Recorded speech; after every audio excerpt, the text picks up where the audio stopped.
First, thank you so much for doing this interview, but I got to ask you straight off the bat because we were talking before the interview started. Your mom got you a present. You were shining something a second ago. Yeah, she got me my watch full of bling, and I'm really happy about it. What kind of watch is that? Michael Kors. My first purchase of Michael Kors ever, so I'm really happy about it. Very cool. Now, you're saying, too, why did she give you the watch?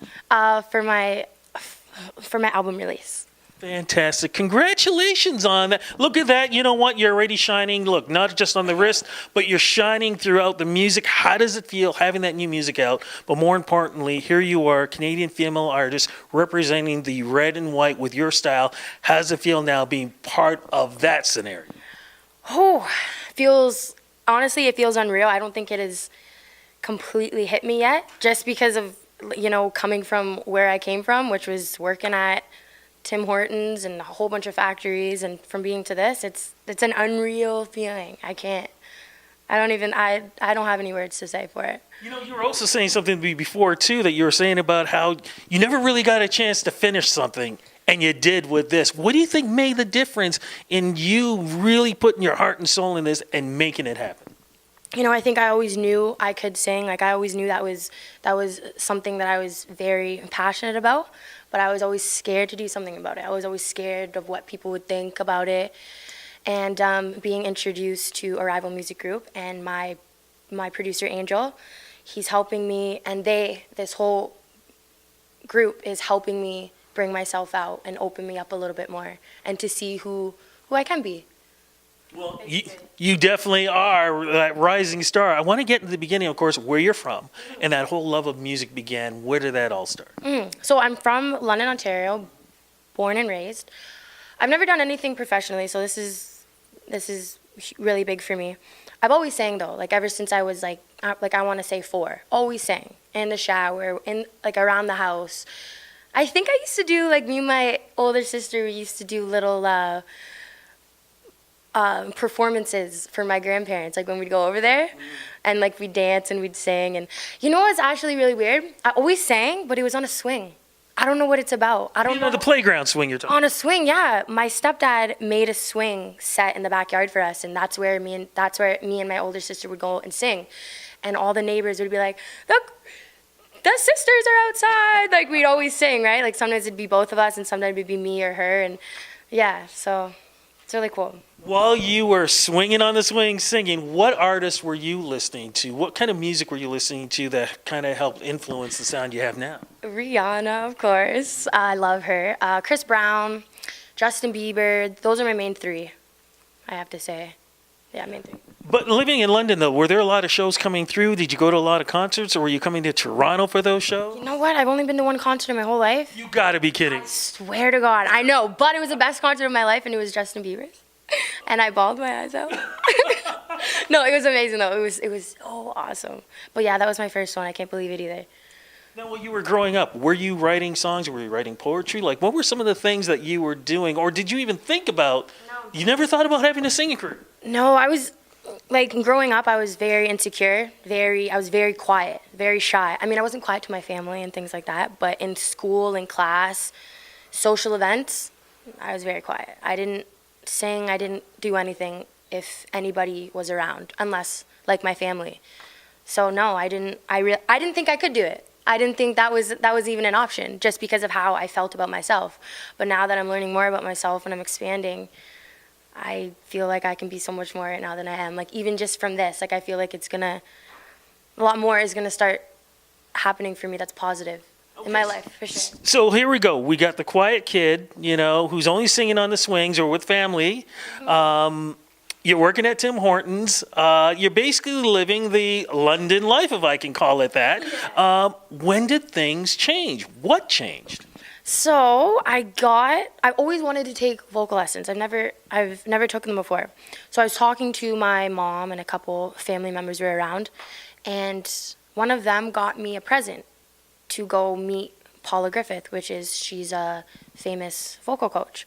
And I got to meet with her for a couple of hours, and she liked me, and then she got me to sing to her, and she wanted to introduce me to Angel and to the Arrival Music Group, and that's how it all got started. So I think it was like 2 weeks after that, me and my family, we went up to Toronto when we met Angel, and we met Dee and everyone a couple people, Charlie, who is a part of the Arrival Music Group, and that's how it all started. So here you are. Like I said, you're the shy kid, but what started to come out? Was it Angel? Was it the group itself that started to say things to you and start bringing things out? Like, what do you think the change was for you?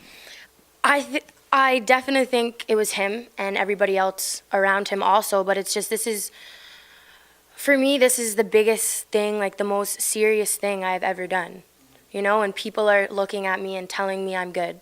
I've never had somebody that's very important telling me that I'm good. So that gave my confidence. That got my confidence up a lot.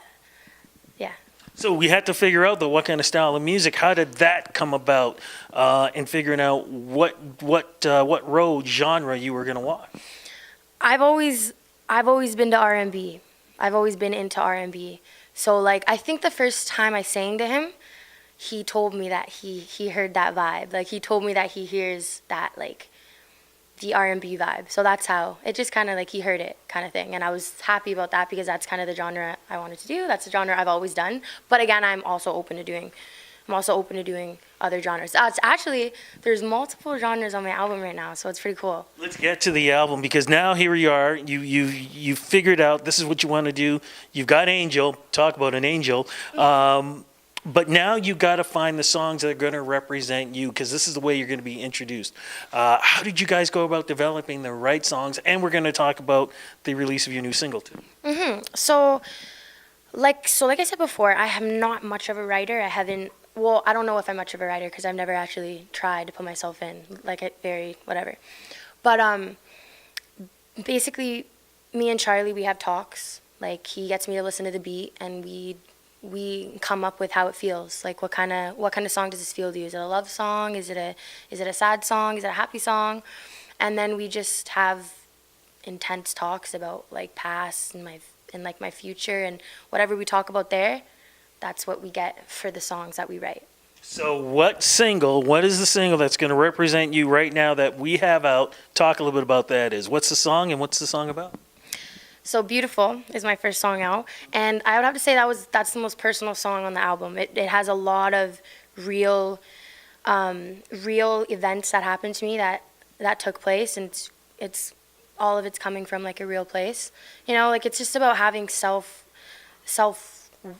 and self-confidence in yourself, and like believing that you can do anything you want no matter what anybody says. Because a lot of people can try to break you down, and they have broke me down a lot of times, and don't let them, because then something amazing can happen. I was going to say, so how does it feel being a role model now? Because you are the proof that no matter how much people try to knock you, you can always rise to the occasion. You don't have to be mean to somebody. You can just say, I'm just going to do the best who I am.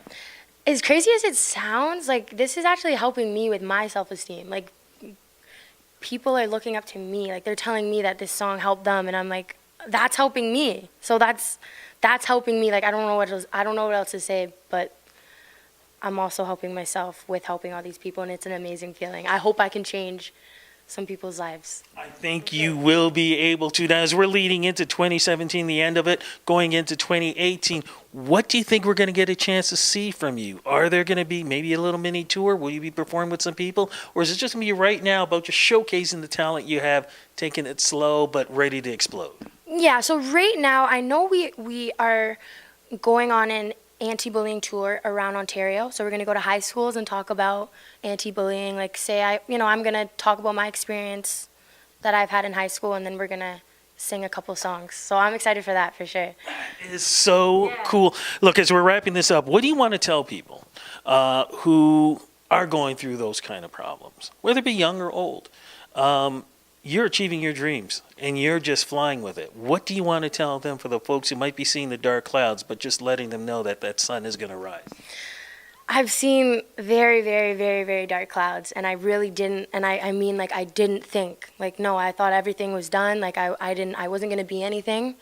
And there's always a light at the end of the road. You just have to push through and believe in yourself and know that you're amazing. And you are absolutely amazing.